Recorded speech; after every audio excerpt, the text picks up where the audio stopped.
Good morning, friends. My name is Host Eric, sometimes called Puesto Enrico. That's what the Mexicans call me. You know what's weird? It doesn't matter where you go. Like, Portland is not what I don't think anybody would really call a very diverse city, you know. It's full of white people. But no matter where you go, no matter what hotel you stay at, it seems, housekeeping and the gardeners are always Mexicans. How does that happen? I guess it's just they're the only people who know how to work properly. I don't know. It's like literally the only Mexicans I saw in Portland were the housekeepers of the hotel. I just... Oh, yes.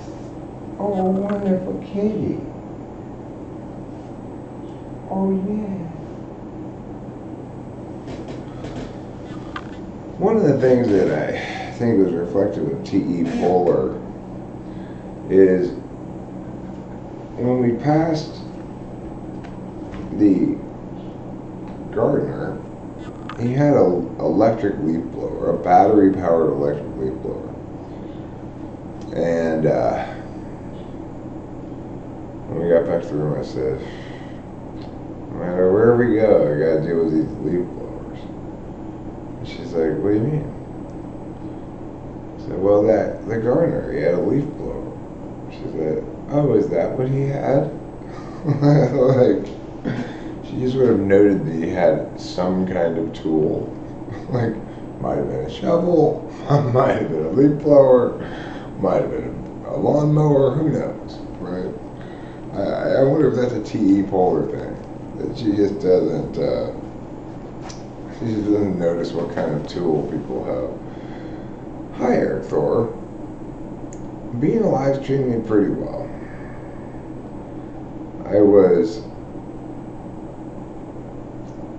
I just had a very agreeable surprise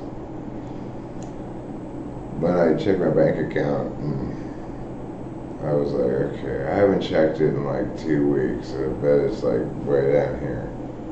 But it wasn't, because what I was operating off of, I sold my dad's car, right? And I was thinking that I thought that check had already cleared. I sold it for $10,000. And then I was expecting my bank account to be from like where it was when I deposited that check down from the trip. But that check hadn't cleared yet. So it's pretty nice.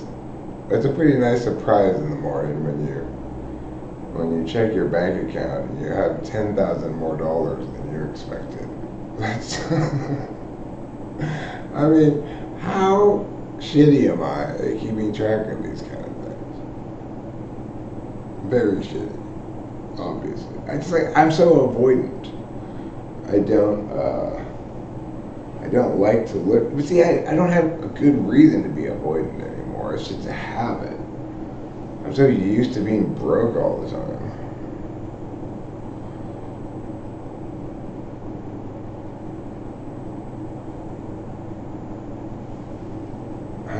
How many mushrooms can one buy for $10,000?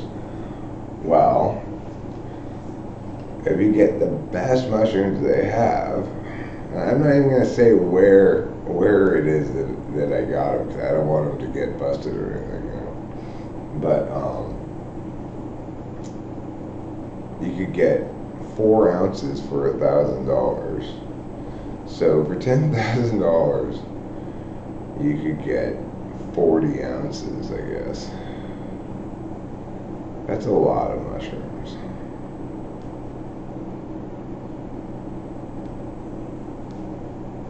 40 ounces of mushrooms would be a lot of mushrooms to eat. I'm just going to have to not eat any mushrooms today. Have to let my tolerance go down so I can trip again, you know. But anyway, it's not like I'm rolling. It's just, I was surprised, you know. There's a lot of expenses with moving. I gotta pay the handyman, I gotta pay the cleaning ladies.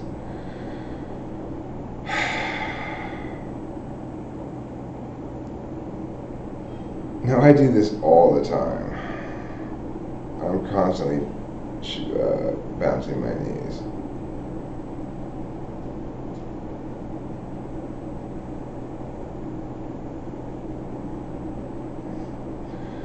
It wouldn't do any good to eat them right now. Like, I wouldn't trip hardly at all, you know.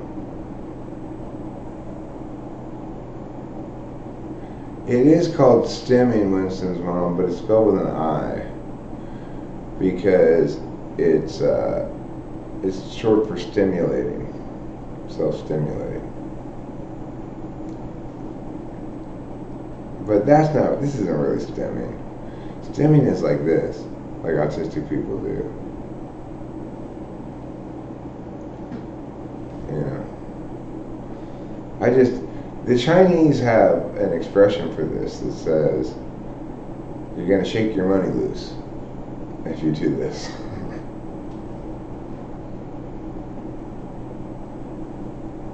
Yeah, I always thought if I had a thoroughbred racehorse, it would be nice to name it Stimming on the Lights.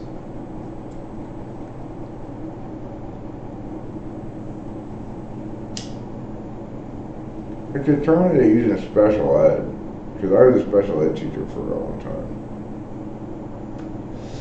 And it's mostly used in conjunction with autistic people because they're the ones who are most likely to do it. I'm just, you know, ADHD or whatever you want to call it. So I'm not very like still, you know. But I am still very much in love with this kitty. Oh yes. He's such a good kitty. Look at the good kitty. Oh yeah. What a good kitty. Oh man, he was really traumatized by our going away for a week. When we got back,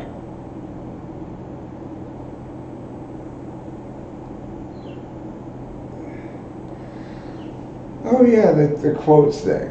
I listened to a bunch of quotes yesterday, like famous quotes. The takeaway from that experience was, man, everybody, from Einstein to Mark Twain to everybody, projects their frame of reference onto the world and thinks that their absolute values need to be prioritized and that that's the solution to things. It's like when I read this quote from Mark Twain saying, like,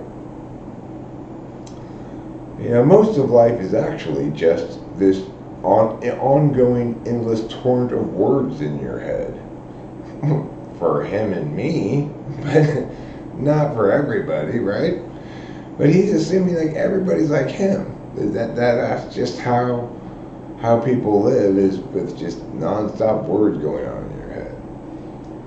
Mark Twain had some good quotes though. I mean, I like Mark Twain's quotes. Einstein said this quote like, don't listen to the people who have the answers. Listen to the people who have the questions. What a TI Dom thing to say.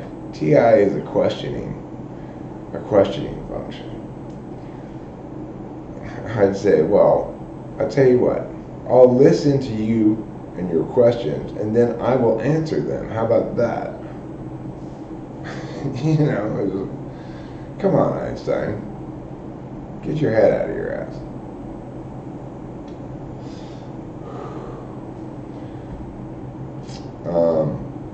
he also had a lot of good quotes about marriage too. Seems like he really loved his wife. You know, Einstein really loved his wife, and Mark Twain was a real feminist too. Before the women's suffrage movement, even.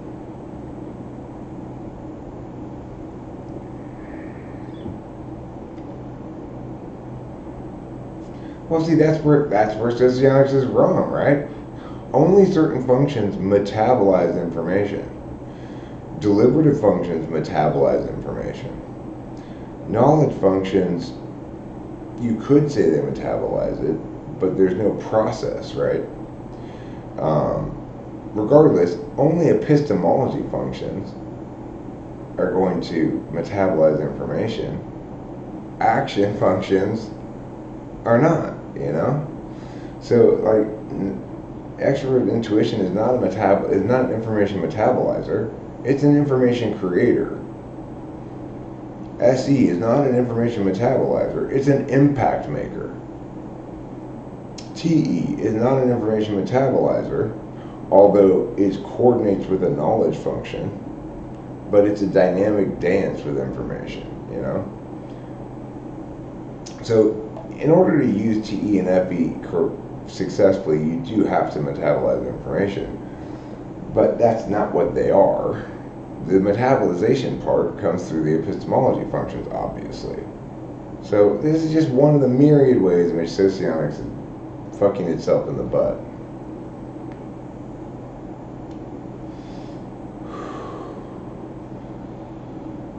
Metabolize is not a bad word to use for attention, but if we think it applies to all manners of attention, then we just don't understand attention very well. Why are INFPs so unexpressive and secretive? And are there ways to get them to open up and express themselves more to you? They're not secretive. They're just private. The thing is this. For some of us, people like me, who have FI polar, we have a lot of trouble knowing who we really are, what's really important to us, what we want, you know? And so we talk a lot. I talk all the time because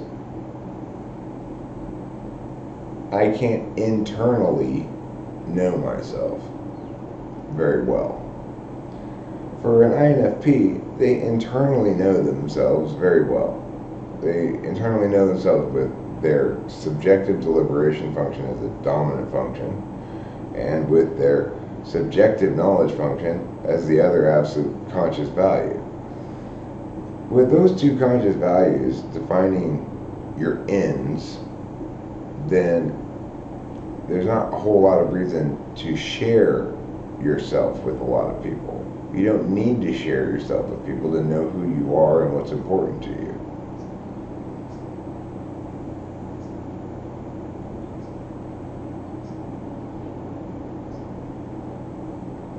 It occurred to you in your 20s that people don't think like you. Plain typology is pretty vindicatory, I think is what you mean. Not vindictive, but it vindicated you. I get what you're trying to say. Also allowing me to see how that might materialize.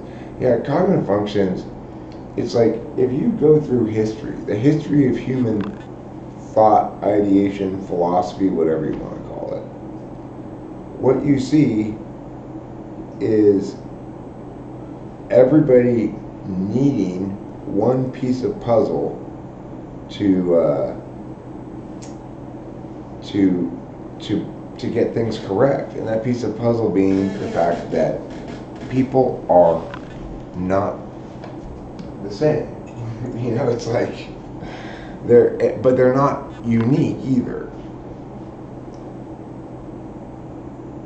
Uranus? It's Uranus. It's pronounced Uranus. They tried to change the pronunciation of it some time back because they didn't want it to sound like Uranus, but Uranus is not much better. It still sounds like urine, which is my second favorite bodily fluid to expel is urine. My first favorite bodily fluid to expel is tears. I bet you didn't see that one coming, huh?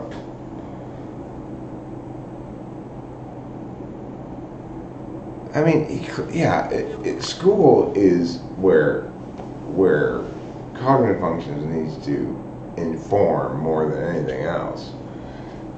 We're trying to standardize what comprises education,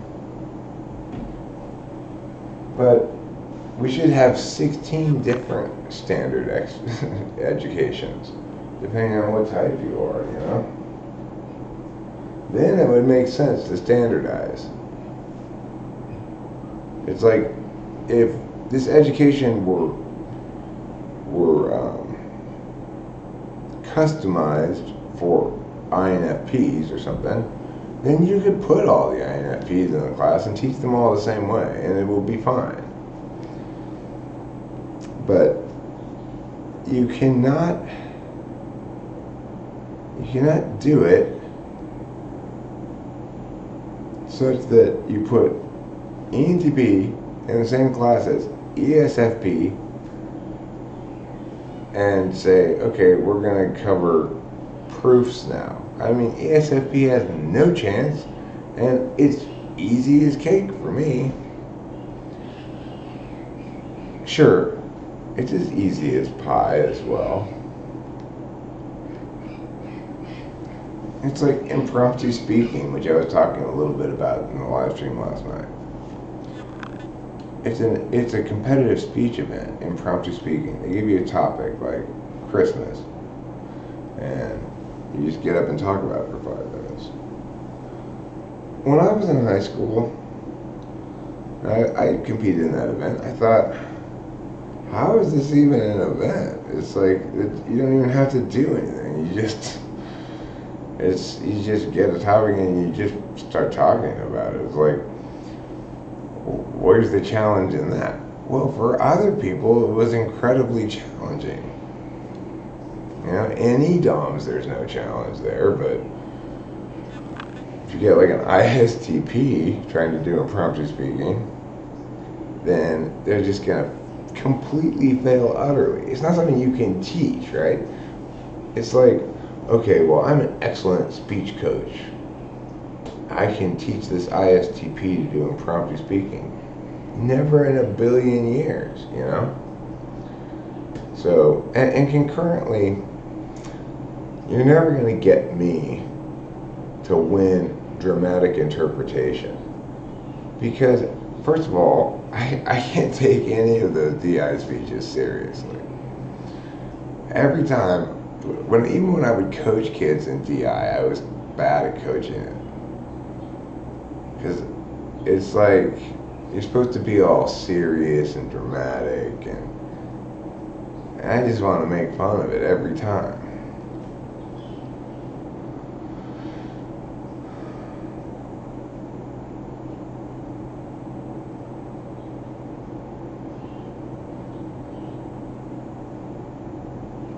Well, Jeremiah Fix, maybe it's because you're not an extrovert.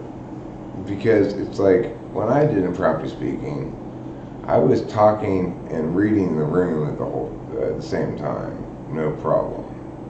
I usually won that event. I definitely trophied in it like every time, you know.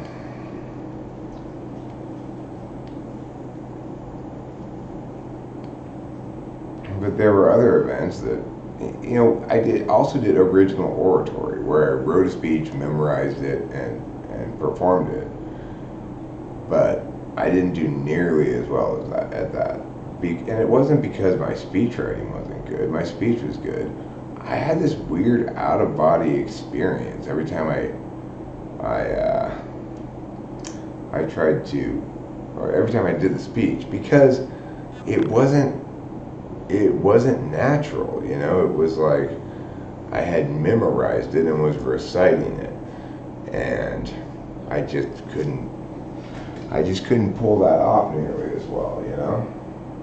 And it's not because I have deficits of some sort in terms of my speaking ability or my performative capacities. It's just I'm an ENTP, so I can't help but find that stuff kind of ridiculous.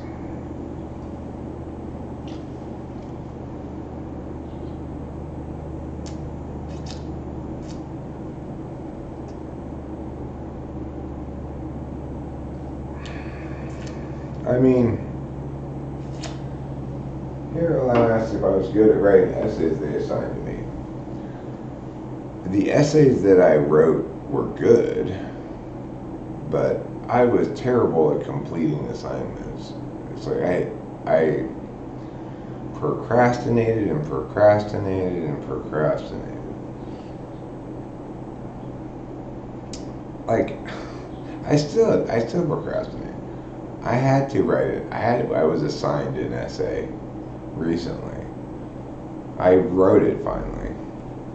It's an essay to the broker saying, my dad's dead, move all my dad's stuff into my mom's name and make me POA of my mom's accounts. It was like a month ago that I called the broker to tell him to liquidate some stuff. And he sent me instructions, and I still haven't gotten the shit back to him. So all I had to do was write this letter, which I've written, and then I have to print out this one thing and sign one page of it. And then I can just email pictures of it to him. It's not that difficult, right? Today, my whole goal for the whole day is to print out that thing I have to sign and sign it. But you know, it's so much more difficult now because it's like I have to go to like Kinko's to do it or something because I've got the printer in the pod. I could go get it out of the pod and set it up, and it's just like, why is everything so difficult? Everything is so difficult sometimes. You know, like first I tried to set this shit up in the bedroom in there. But the Wi-Fi, for some reason, it goes fine to that part of the house, but it doesn't go to there, and I'm not sure why. It's like, it's the same distance from the Wi-Fi, so why is it?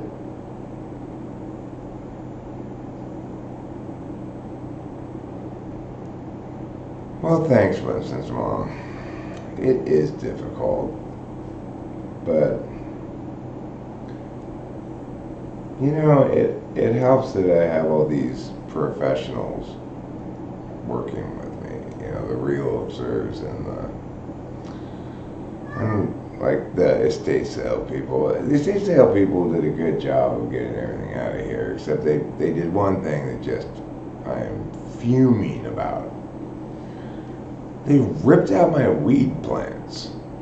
Now, if they had taken the pots if the pots were gone, I would understand it because I didn't specifically tell them ahead of time, leave those pot plants alone. But they didn't even take the pots. They just ripped out the weed plants, and they were just about ready to harvest. So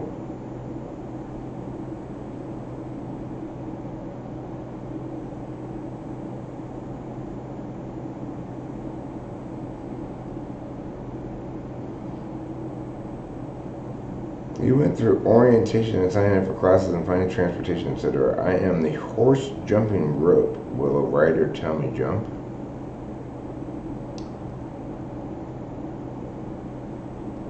I had 3 weed plants. They were small, so it's not that huge of a deal.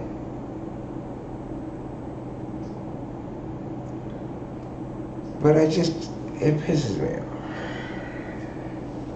It's like I can't really complain that badly because I should have told them it before I left. Don't mess with those. No, I don't know where they found them. I don't know where they found the rifles and stuff, but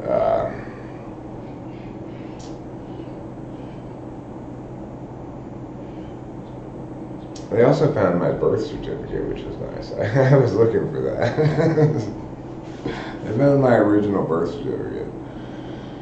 And I need that to get real ID so I can fly, because I'm going to have to fly to Missouri for funerals or burials. I guess, I'm not sure what you call that part, but, I'm going to have to fly to Missouri with the ashes of my mom and dad, bury them in their plots when my mom passes.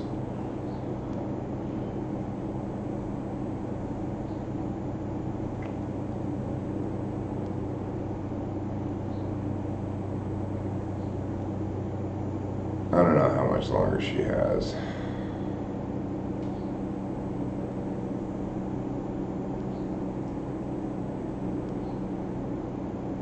It's like, I'm not even sure if the right person is selling this house. It's like the deal with the realtors and stuff is that Delilah's selling this house.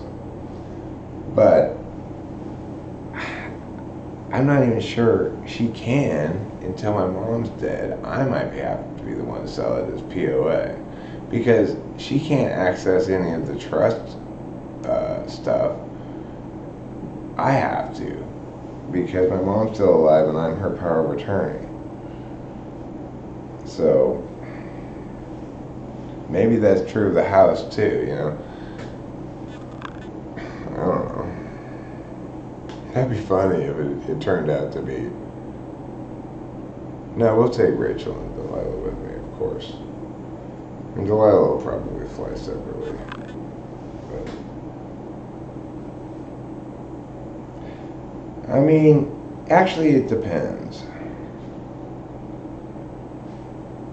Probably Rachel will stay in Mariposa with the cats. But it's conceivable that I'd hire Cameron to go house sit in Mariposa when we go do that.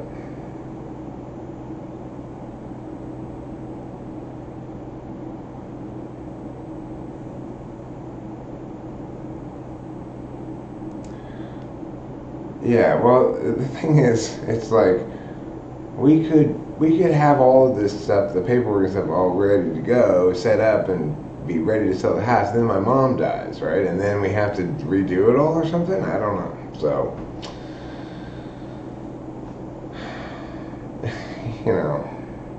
it's a lot of stuff to think about. Like, for example, I need to cancel the car insurance on the car I sold. That's another one of the things I have to do.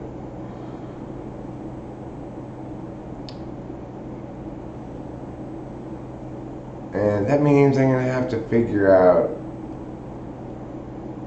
where my dad... It's like I should have like got the insurance card out of the car and set it aside so I know who to call to cancel the insurance, but I didn't think about it at the time, I do not know who to call to cancel my dad's insurance, so I think it's Farmers, but I don't know if that's enough information for me to have that I could actually deal with it. Well, I mean, the thing is, I took out of the office the file cabinet, what you would call the current file cabinet, that has like all the important things in it, and I put it in the pod. Probably my dad's insurance information is somewhere in that file cabinet. If it's not, No, he didn't keep it in his wallet. He kept it in his glove compartment. If it's not in there, then it's like the estate sale people. When I left, I thought, okay, good. I got everything I need in the pod. They're gonna get everything else out of here. Instead, they like. I came back and they had like 5 boxes of papers that were by the bed, saying basically, you need to keep these. So I'm like, oh, when am I gonna go through all these fucking papers? I've got a box of mail I need to go through still. I don't even, it's like,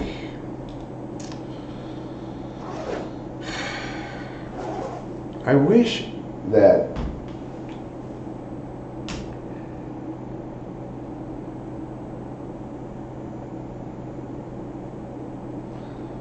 I wish my dad had integrated me into these processes before he died. But he was just such a control freak, you know? I have a friendly neighborhood at ISTJ, it's Cameron, and he's a fucking lifesaver is what he is. It's like, there was a file cabinet in here where the fish tank was on top of that I just didn't open because I didn't have the key for it before we left. So Cameron drilled it out, and it turned out there was like gold in there. So fortunately, I thank God for Cameron. You know, it's like I trust him completely. He's coming over today and bringing over whatever valuables were in there, and the rifle too. Maybe I don't know. Maybe he'll just hold on to it until it's time to move or something. I don't know. But how was I supposed to think? Why would I think there would be anything valuable in that big old file cabinet? I just figured it was just another set of like tax returns from 1940 or something. I mean, granted, my parents weren't filing tax returns in 1940, but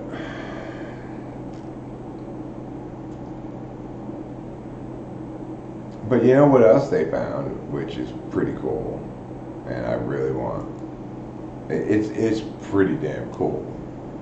It's my mom's wedding dress with the accoutrements, like these white gloves and this like white comb hair thing and a veil, and it's a pretty classy looking dress. It's from like the late 60s, you know, or early 60s maybe. I don't remember exactly when my parents got married, but Rachel said that, you know, if it fits her, that she'd be interested in wearing it. And it's a really good,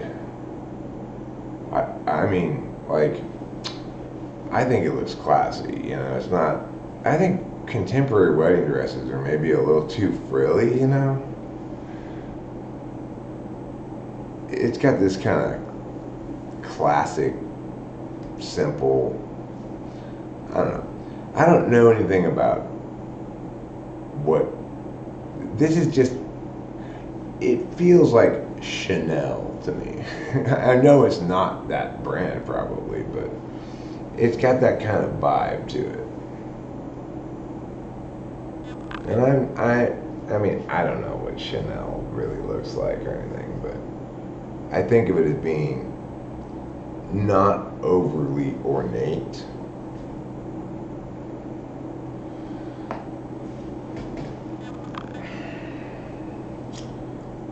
Rachel watched this YouTube video the other day, which I found interesting, and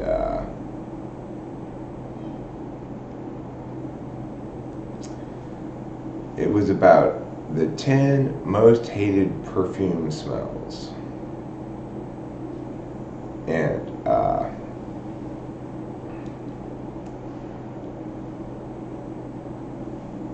And this lady got all of those 10 perfumes that had been voted like the worst smelling perfumes, and she she tried each of them and smelled them and stuff. I thought that was a pretty fun video.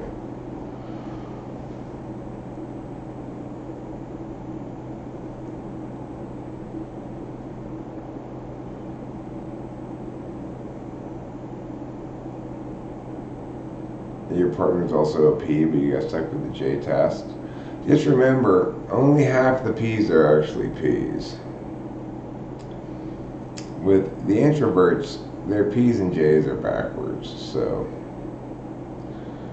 like Rachel's a P, not a J, even though she's an INFJ. Cameron, too, is a P, not a J, even though he's an ISTJ. But ISTJs seem a lot more like a J.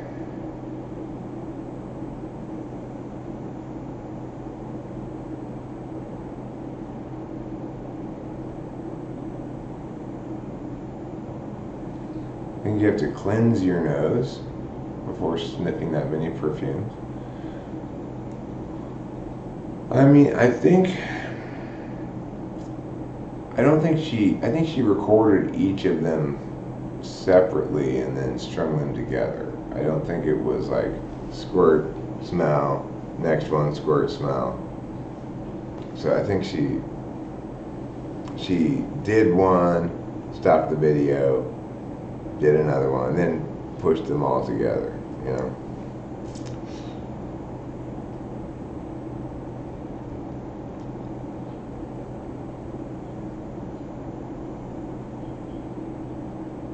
Yeah, some weed stores used to have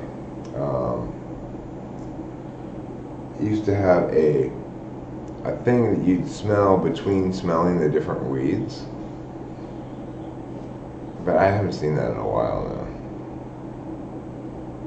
What are we doing about rings and such? Well, I already got her an engagement ring. So as far as wedding rings go,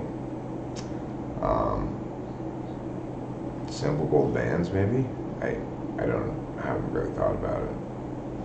I've got this ring, which is like this is my purity ring, okay? Rachel and I went to Hawaii with my dad and Delilah and her boyfriend at the time. And while we were there, because I like to wear something on this finger to show that I'm in a relationship, you know? This is made out of koa wood, which is this Hawaiian, well, not the metal part, just the wood part's koa wood. The metal part's like steel or something. But supposedly, according to the Hawaiians, koa wood is like special or something, sacred.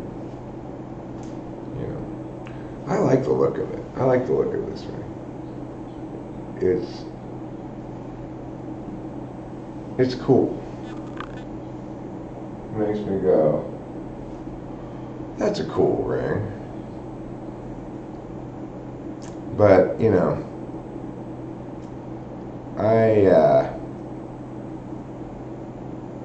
I guess I'll just take this ring off and put on a wedding ring instead when I get married, because I'm not going to wear two rings. One ring is as many rings as I've ever worn. It's always been on this finger. So, I'm not wearing two rings.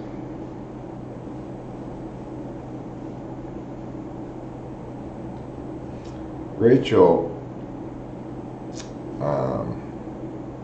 decided she liked and wanted to keep this necklace that my mom had, which is, it's basically like little jade balls connected all around with a necklace string or whatever it is. I don't know what material it is, but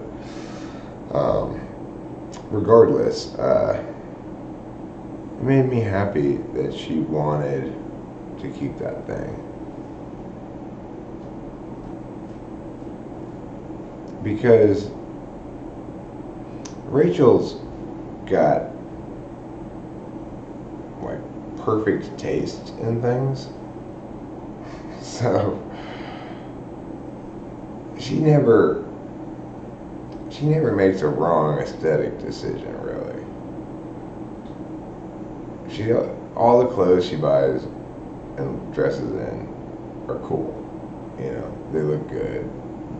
Nobody will ever say, why is she wearing that with that? She always looks good, you know. And my parents didn't really necessarily have very good taste in things. So I was pretty happy that she found something that she liked and wanted to keep.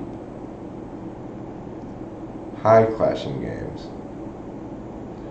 But I prefer you address me as hey girl rather than hi girl.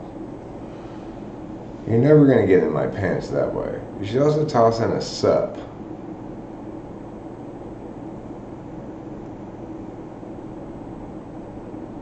Besides, let's see, koa wood is special because of three primary reasons: beauty, rarity, and symbolic meaning.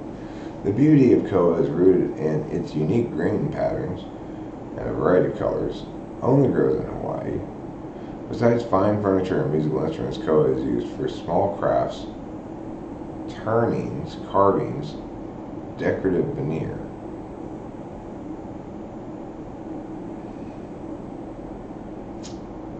But I was really getting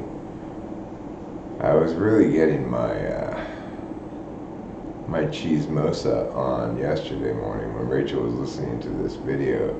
There's like this lady who basically uses TikTok to catch cheaters, I think. Or like people contact her and say, I think my boyfriend's cheating, and then she tells the story and he was cheating. And I was like, oh. It was pretty entertaining.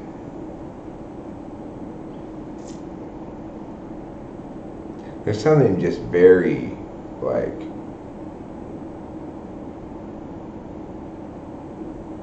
attention grabbing about infidelity.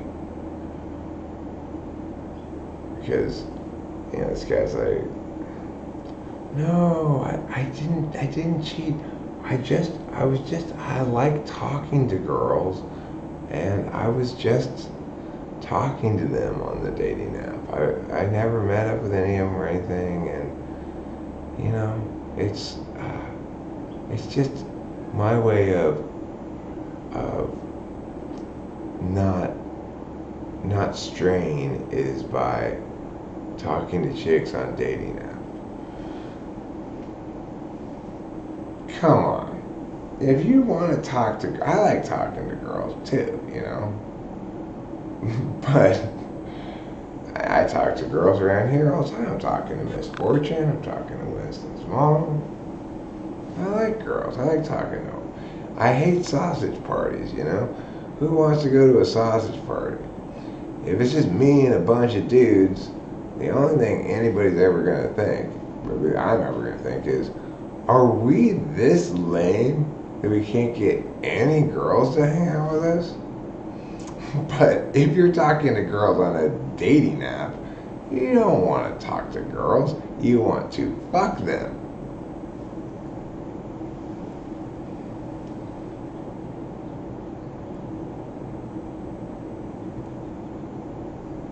So,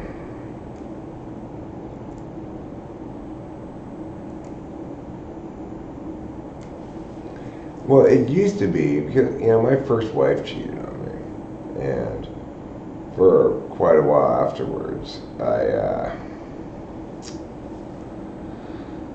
I found stuff about infidelity like too PTSD triggering to be interested in it.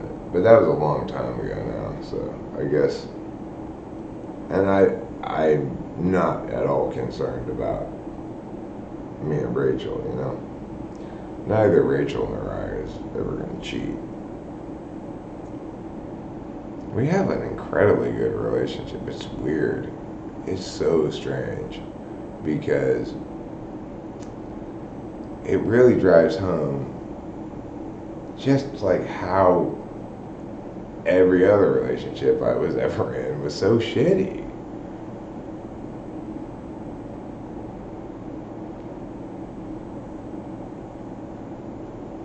Yeah, it's terrible. Cheating's terrible. But there's a satisfaction of them getting caught, right? And you go, they caught you, you motherfucker. Ha ha ha. You know, like, now suck it, because you got caught. And everybody on TikTok knows. The thing is, of course, Rachel was watching this video on YouTube. So I think what the lady probably did is just string together TikToks, but I don't know. Because she kept talking about it being as though it were on TikTok, but Rachel was watching it on YouTube, so I don't know. I've never watched TikTok.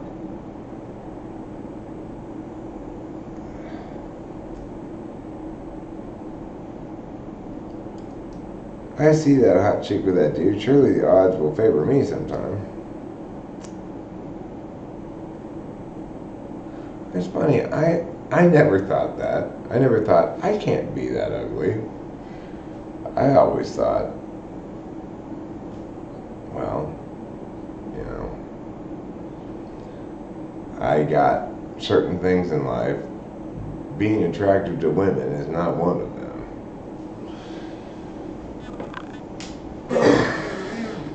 But the thing is, also, I don't really practice the art of seduction. You know, it's...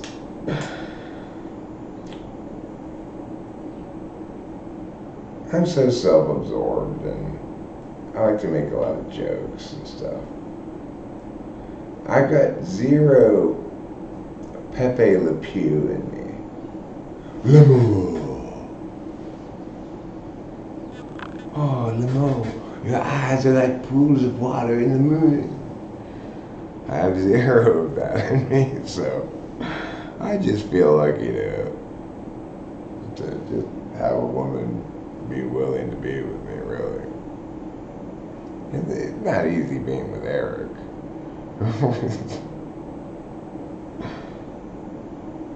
Oh yeah, for sure, Mac Daddy. I'm terrible at it, so I'm so terrible at seduction that I took this, like, look at facial expressions and pick the correct thing that the facial expression is expressing, okay? And I got them all right, except I got all of the ones wrong where it's a woman looking seductive at me. I just default to assume, even when I'm taking a test with pictures,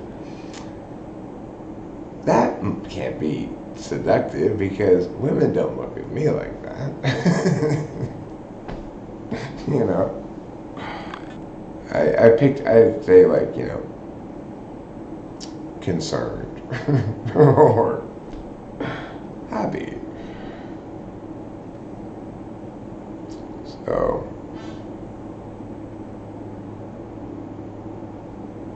obviously I'm not good at that stuff. But Rachel's the same, puts up with me and helps me to be a better me. You know, she really does. And she doesn't even say anything. She doesn't have to say anything. She just gives me a little look. Which I prefer. I know. Don't say it out loud. I'm already so ashamed of myself.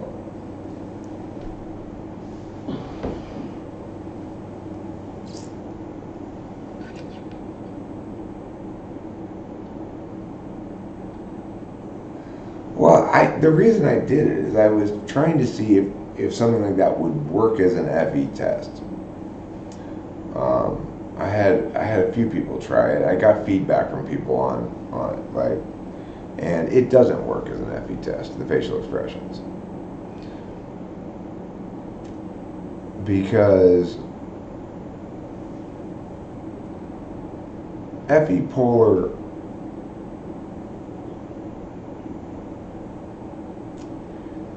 it's like if you just isolate a facial expression, they're simply having to receive what that facial expression is conveying, and it extracts all other FE data from the equation. Even FE polar can do that.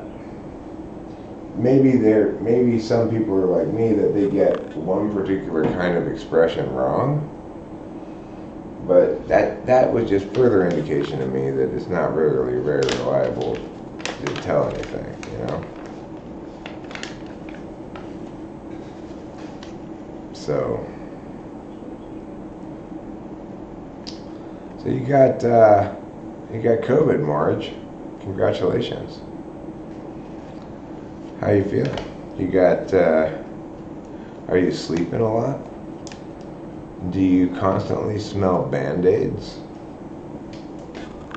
That was the worst part of COVID for me, was this, the whole time I had this awful smell in my nose, like, it just smelled just like old Band-Aids.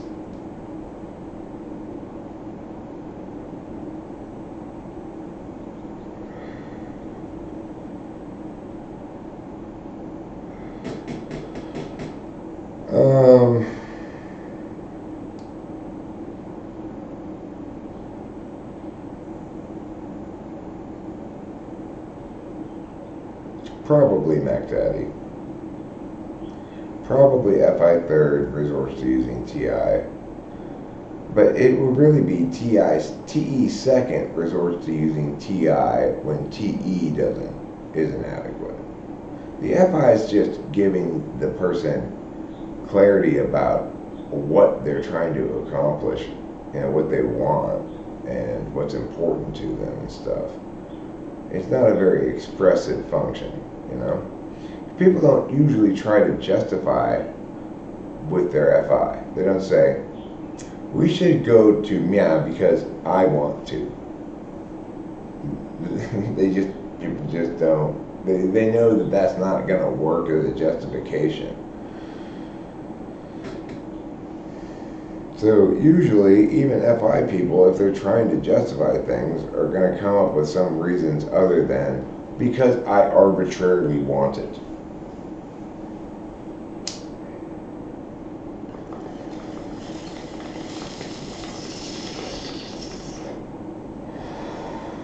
You know what's amazing is the way that Rachel has lost so much weight. It's amazing. And she started losing it instantly. After my dad killed himself, we just were in like binge mode, you know. We'd just be DoorDash into things. She'd just be just shoveling it down. And like, I don't care about that kind of shit. I don't care about body image very much. But at certain parts, I'd be like, okay, you're snoring now a lot, and I don't like the snoring, and you know, and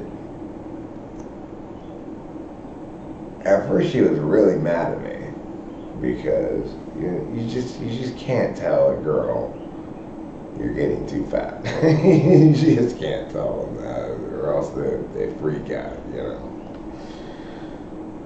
But then she talked to Jonathan Basanti, and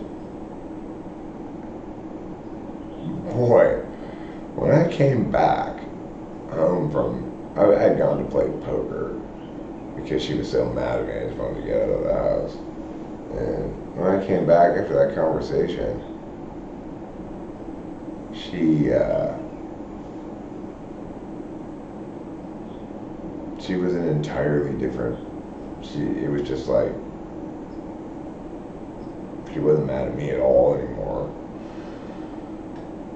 And she immediately started losing weight. And now she's just like, she must have lost like 50 pounds in the last month or something. It's crazy. But INFJs do that. INFJs go up and down in weight. Corey does that too. He'll get fat and then he'll be like, I'm too fat, I'm going to lose weight. And he'll just like lose a bunch of weight in like a month.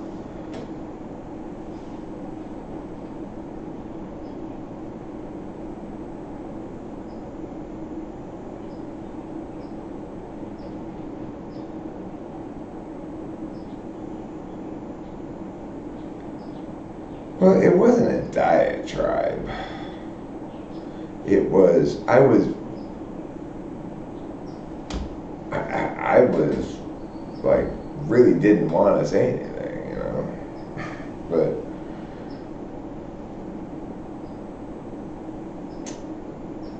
it was also a health thing. But it's understandable, you know, in the aftermath of an event like that, people go a little crazy. I certainly did.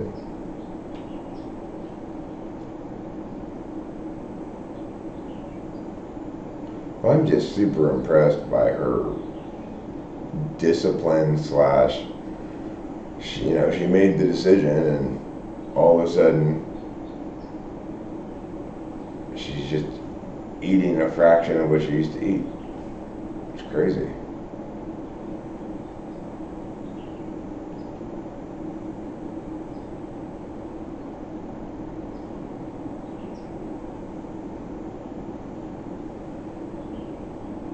She doesn't snore at all anymore. She's looking good too, you know.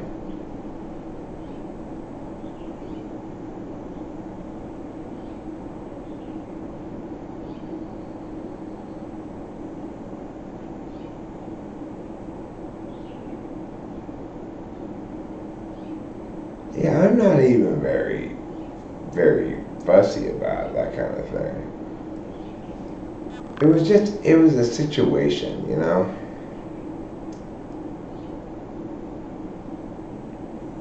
In the face of trauma, people binge on different things. She binged on food. I binged on anger.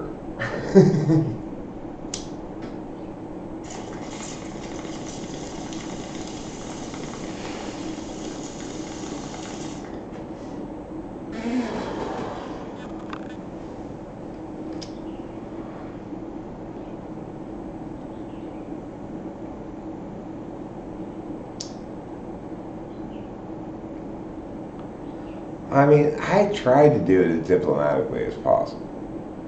But it's just, there's just zero good way to tell a woman that you think she's getting too fat. There's zero good way to do it. It's not possible. They're gonna be hurt, they're gonna feel betrayed, they're gonna be angry. Women care so much about that.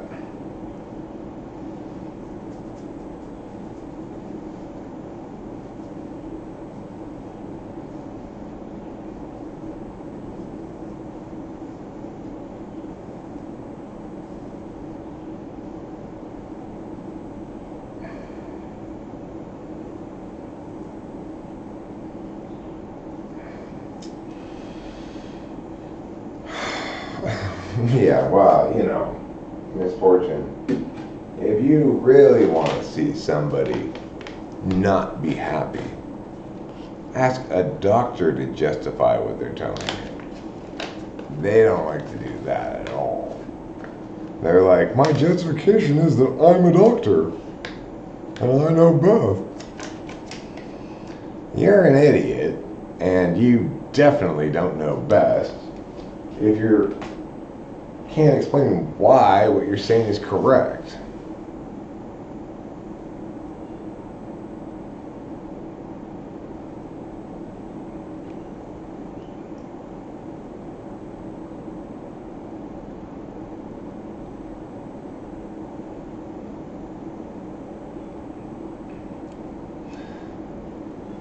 The thing is, two people can subjectively want different things, and it can also be objectively the case that one of those choices is better.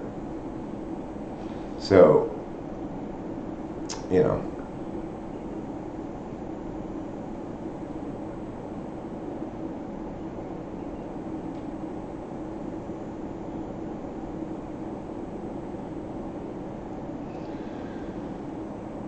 here's what I want to know. I was talking about histamines, for instance, Mom. Why is it, like, not last night, but the night before, the Madonna Inn, we ate those mushrooms, and my nose ran for 4 hours like a fucking garden hose turned on full blast.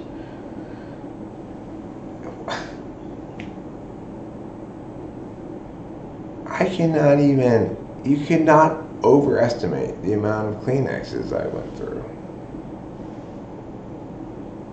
Last night, I ate more mushrooms than I did the night before, and it didn't make my nose run. Also, wasn't tripping nearly as hard because I had built up a tolerance to the thing that makes you trip, right? But that still doesn't make any sense. The thing in the mushrooms that makes my nose run has got to be distinct from the tripping part, right? So it's like, if mushrooms are going to make my nose run, they should make my nose run regardless of whether they make me trip. And they should make my nose run every time, not some of the time. Okay, and here's the other thing I want to know. Where is my nose keeping all that mucus? It's like, how is there somehow like a whole gallon of mucus in my head? It's like a bag of mini holdings.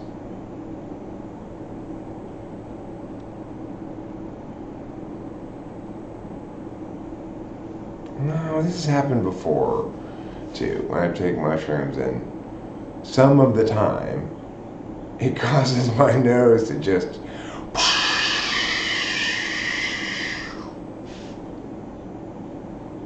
it's so frustrating.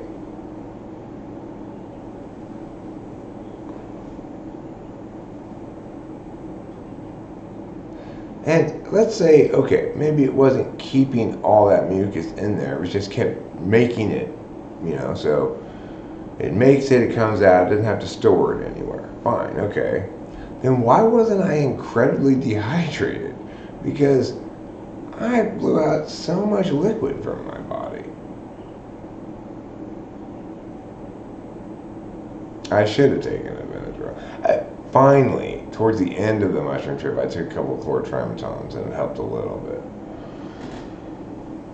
I like chlortrimetons. That's my favorite antihistamine to take. They're better than, like, Benadryls.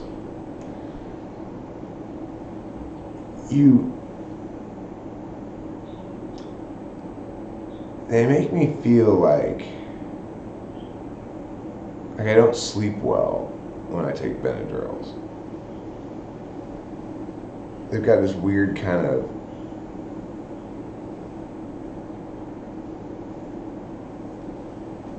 like speedy haze effect.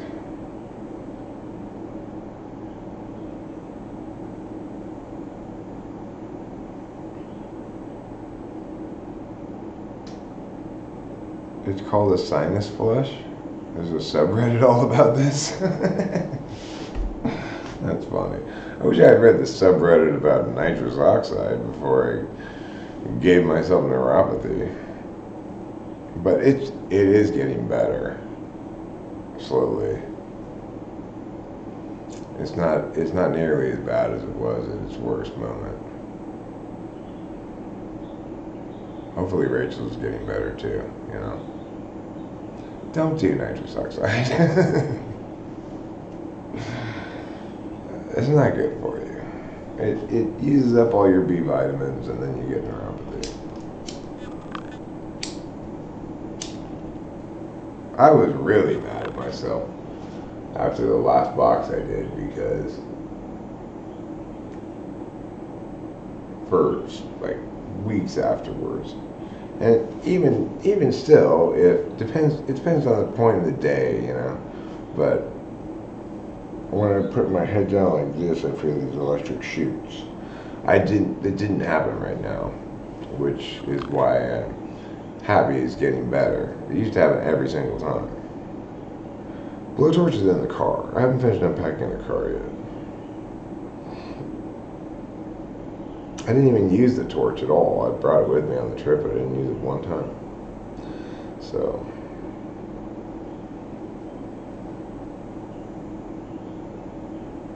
Magic Valley has an article on a nasal spray with magic mushrooms in it. I don't like that experience of having all that mucus come out of my head. I'd rather not have that experience. Why would I want to cause it? It's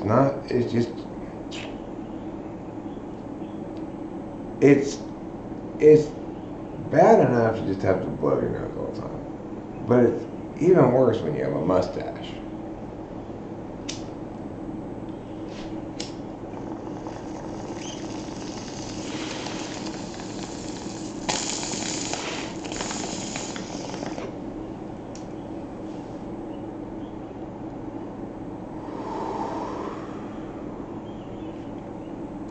No, yeah, well, granted, misfortune. Look, you can do a fair amount of nitrous oxide without having problems. Rachel and I did so much nitrous, it was insane. Especially after my dad died. It was just like, okay, give me another 100 boxes of Whippets. Give me another 100 boxes of Whippets. We just sit there and fucking burn through those things.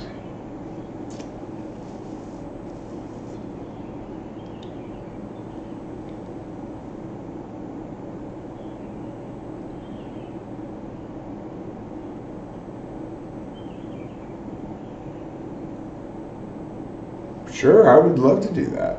I would love to talk about the Wolf Creek Inn with Mike Zulu. Wolf Creek Inn is great. I really like it. But I don't like it as much as the Madonna Inn.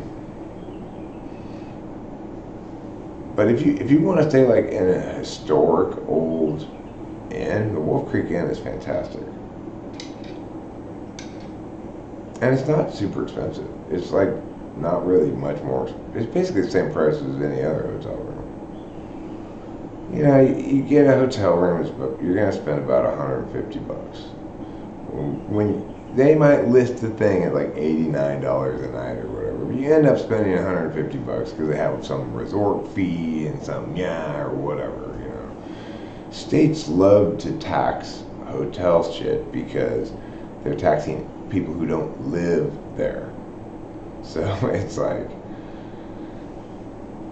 if you're California, you want to raise tax revenue, tax the hotels by the airports, and then Californians won't complain about it. Anyway, so you're gonna spend like $150 a night, basically, for a hotel. And the variance isn't that much until you get to where things get ridiculous all of a sudden, right? So it's like, you stay in any number of hotels, you'll always end up paying between $100 and $200. You could stay at the Madonna Inn and you'll pay between $200 and $300. But then then there's places like the Four Seasons or whatever. And they're like $600 a night or some shit. I would so much rather stay at the Madonna Inn for $240 or whatever it was than I would stay at the fanciest hotel in the world for $500 a night, you know.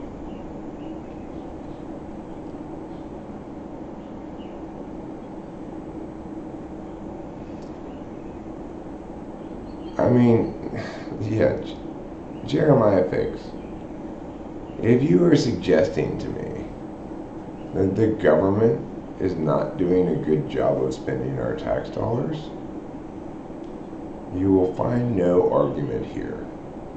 Okay? I'm not going to disagree with that.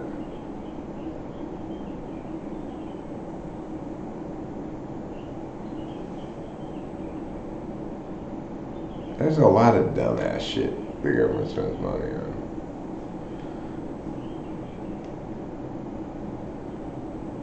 But by far the biggest waste of money is money the government spends on healthcare. It's like, it seems to me most healthcare is pointless.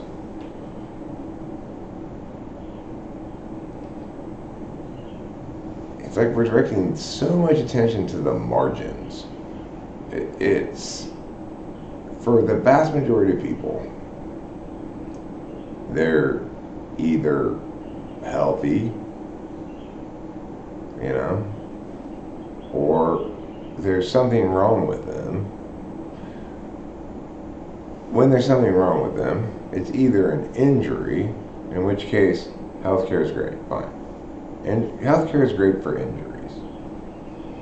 I don't want Rachel setting my bone if I break my arm. I'd rather get a professional to do it, you know? But so many things are like my cousin Julie, who got cancer, spread all over the place, and the government threw piles of money at all these radical treatments that were all doomed to fail, and basically made it such that at the end of her life she was lobotomized by attempts to remove cancer that there was zero chance of it saving her, because even if it had saved her, she would have been a vegetable. So why are we doing that? Sometimes you just have to accept this is my fate, and you know, everybody's going to die of something at some point. There's huge advantages to things like vaccinations. Those are fantastic. The COVID thing is not a vaccine. That's just, who knows what that thing is, but no sane person calls that a vaccine. But actual vaccines are fantastic. They prevent us from getting diseases. You know, they prevent us from getting rubellas, measles, mumps, chicken pox. They have a vaccine for chicken pox now. They didn't when I was a kid, you know.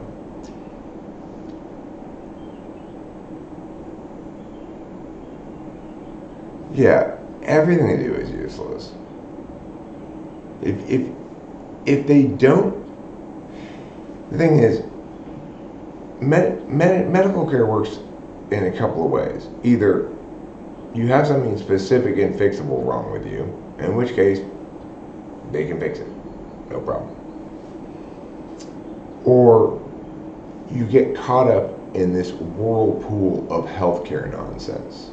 All of a sudden you're on more and more medications, and there's more and more things that are problems.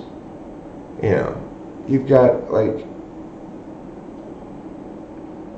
Candace's mom is, you would correctly call her morbidly obese, and she incurs all these various health problems accordingly. So they're trying to treat all these health problems.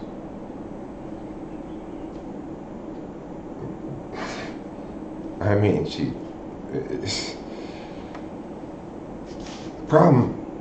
those health problems aren't the problem.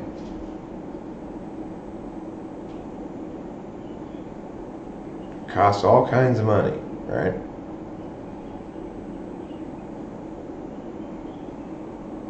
To avoid an actual solution.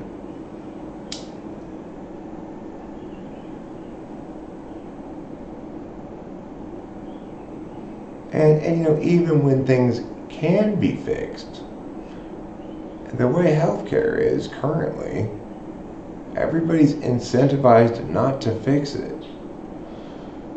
Rachel's a perfect example. She was being treated for bipolar mania as an ongoing, like, you have to regularly come in here and participate in these kinds of things that then we charge your mom's insurance for. And together, her mom and that place colluded, essentially, to turn Rachel's, to sustain Rachel's mental illness so that it could continue to disempower her with her family and make this horrible place money for 10 years. When we hired a private psychiatrist and paid out of pocket for it, she was fixed in 2 visits. And they were remote. You know, I mean, doesn't that just tell you everything you need to know? Real medical care fixes the problem or acknowledges it can't, and it's a waste of time to do anything here. Or instructs people, I'm not going to empower your continued problem by making it less,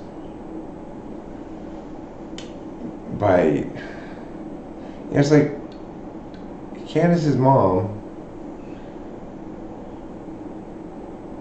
she needs to lose weight. It's that simple. I know it's not easy, but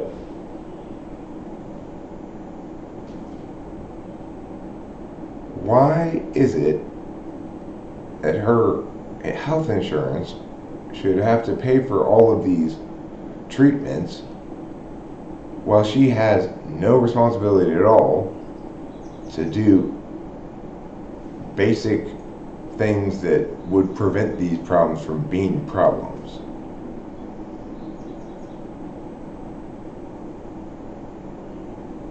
Do simple pleasures give ENTPs joy in life? Do you think long term or just short term? What makes life worth living for an ENTP?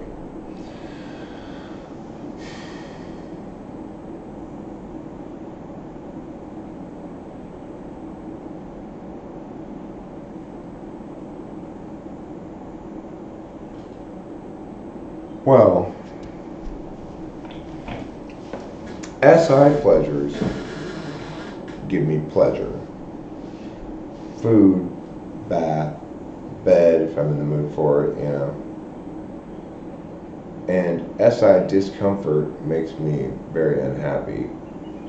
I'm somebody who's very wimpy. I cannot be too cold, too hot, too hungry, too thirsty. I can't be any of those things. So,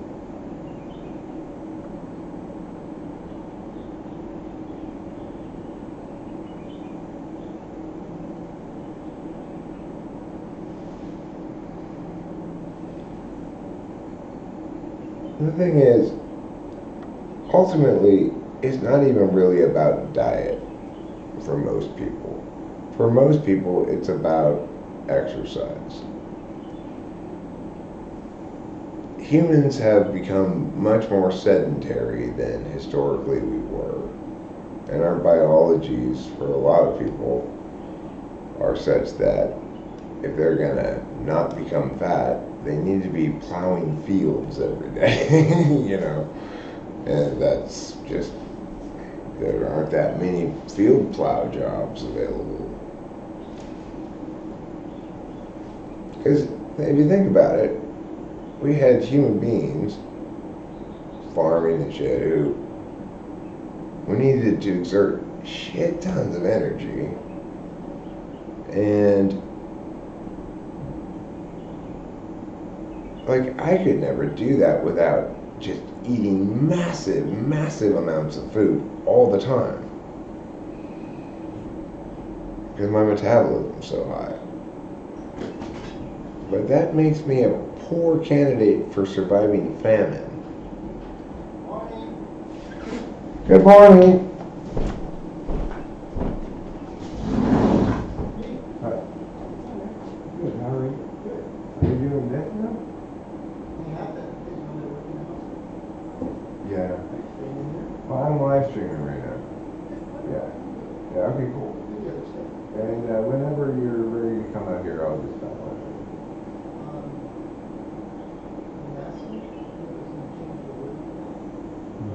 Yeah. Okay.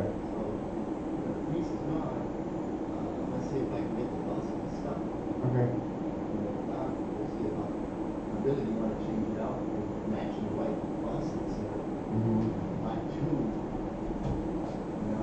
Yeah, well, let's try to avoid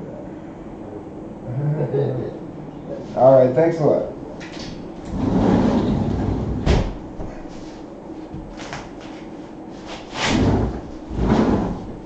Let me just tell Rachel. Hold on.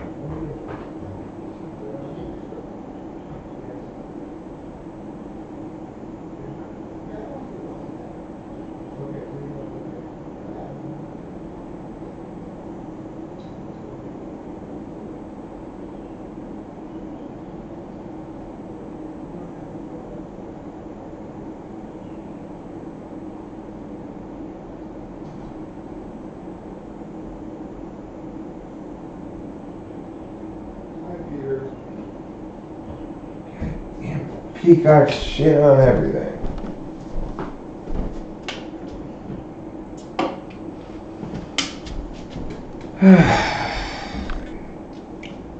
You know, this is the kind of shit, right? It's like they might have to change out these 2 sinks in there. That's gonna be so expensive. Hopefully they don't have to do that. And the thing is,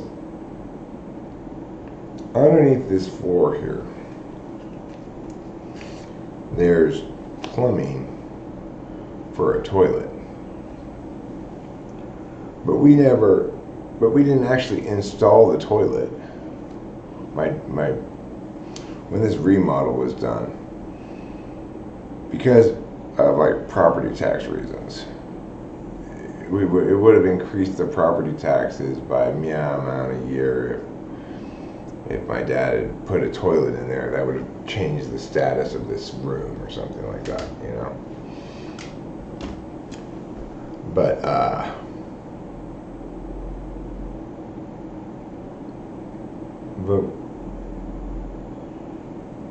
we don't know exactly where it is. So I mean, we know it's over on that wall there, but I don't know if it's on that side or this side. Do we want to tear up the floor and put in the toilet? Is that going to increase the value of the house enough that we'll get more money for it, more than it would cost to do that, right? Those kind of questions are hard to answer.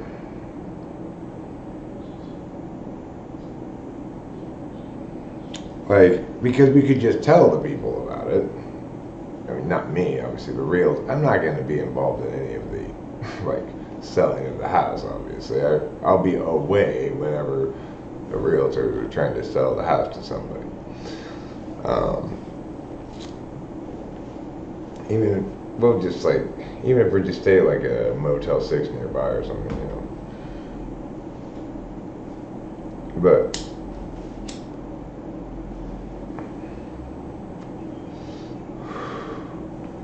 how do you know? How do you know how to make that decision?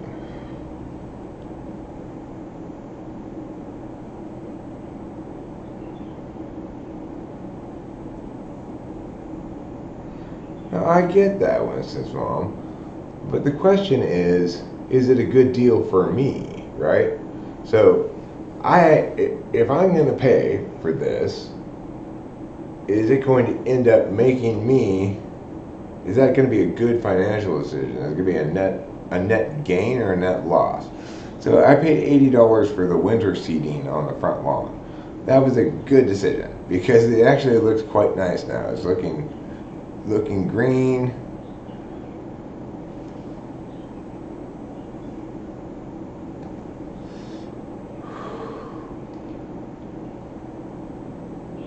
Well, I mean, the thing is, the realtor, Dean, actually suggested that we just, if it's going to cost a lot, we just leave it there and tell the people about it.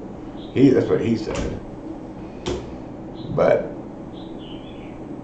I'm thinking, you know, is this, and it's not a seller's market in general. Arcadia is kind of always a seller's market.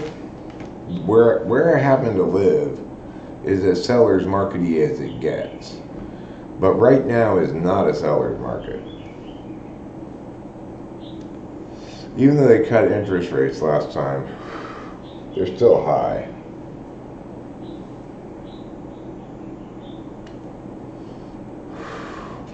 Well, see, it's not a bathroom, right? It's like the room right there has the sink and stuff in it. It would just be a matter of pulling up the floor tile thing and installing the toilet on the plumbing that's already there for it.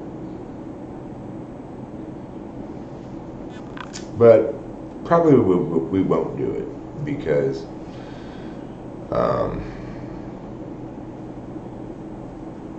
it seems like too much of a crapshoot to me.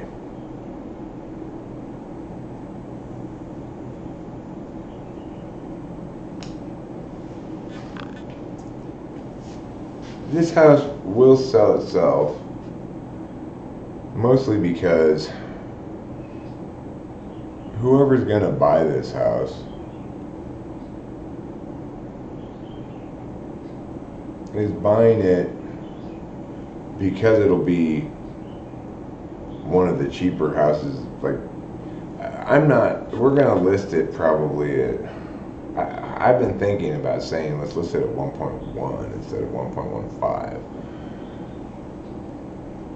And the reason I think that is because this other house that I think is cooler than this house closed at 1.2 and listed at 1.15. And it had the same number of bedrooms and bathrooms. But see, is that a good way to decide these things? I don't know.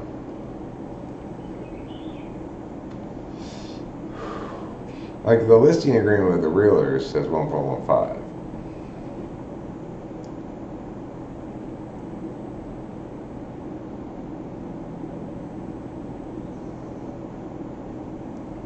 Yeah, well, you know, I think that's why we're getting this Mariposa house so cheap, in part at least, is Mariposa County passed a moratorium on Airbnb. So basically vacation rentals of any sort. So it's like, if you're going to buy a house up there, you have to want to live there. Or you have to be okay with it just sitting vacant and making you no money when you're not vacationing there. Yeah, it's just down the street. It's in this this area is called The Village. It's got 4 big streets, and in the middle of that, there's the Los Angeles County Arboretum and this set of houses, right?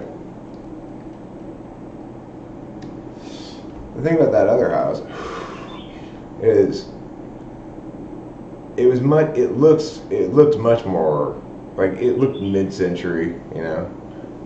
It looks mid-century, and it's up on this little hill. I think you're kind of more exposed, like you have less privacy in that house, I guess, because it is up on a hill and it's mid-century design means there's a lot of windows and stuff, you know. But but I'd way rather have that house. But then I don't think this house is cool. This house is dorky. My dad designed this house, you know. It's so like dated in its aesthetic, and also it's so practical in its aesthetic. So yeah, this whatever it is building material that my dad had them build the decks out of is more durable than wood, but it's ugly. You know, it would have been so much better if you'd just done redwood or something. But besides that, we didn't even need these fucking horrible decks. The backyard as it used to be was gorgeous. It had this massive maple tree in it, and it had a flagstone patio that was ground level. And then there was nothing here. Like, this was all backyard. Anyway, in my mind, they did a terrible job of remodeling the house from an aesthetic perspective. From a utility perspective, I mean, this room is great from a utility perspective. Look at all these fucking shelves. I mean, it's ridiculous how many shelves there are. And the ceiling is super tall. So the shelves, like you could put so many things here. And my dad did put so many things there.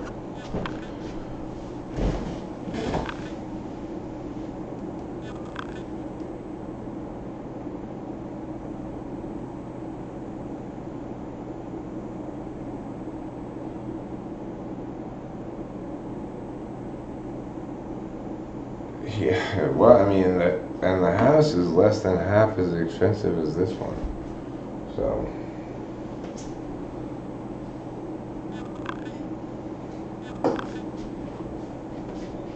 just since we're not trying to get it to Airbnb or something. There aren't very many buyers like us who just want to buy that house in Mariposa for cash and live there, because most people want to like live in the city and have a vacation home and rent it the rest of the year, so that's kind of like a wash, maybe even profit for them a little bit. You can't do that in Mariposa County anymore.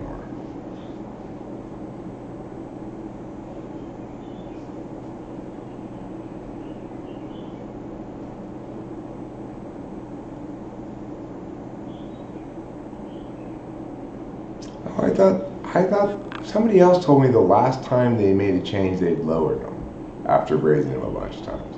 But I guess I was misinformed.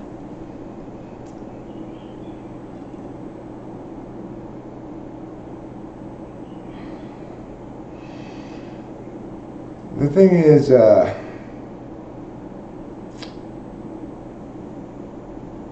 you going to Carmel to see Clint Eastwood? With this neighborhood, it's almost all Chinese buyers. And the Chinese buyers, it used to be that they almost always paid cash. Like, you know, houses around here are not at their all-time peak or anything.